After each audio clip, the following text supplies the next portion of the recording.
221 pesos lang ang binayaran ko dito sa 5 items na to.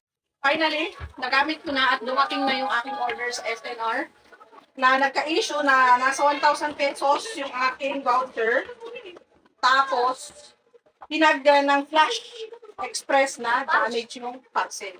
Kaya ni-return, hindi nakapunta sa akin. Nag-worry din ako na baka hindi ko na magamit yung parcel, yung voucher na yun.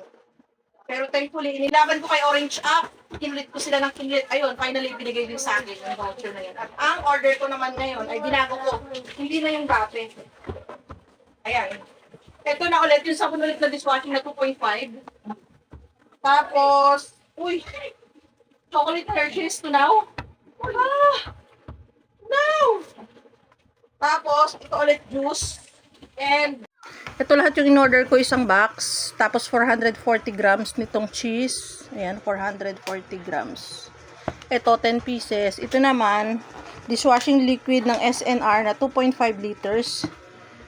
Fita na 600 grams. And, itong ating Hershey chocolate na natunaw. Ayan. Ilang bars to? 6 bars. Ilan?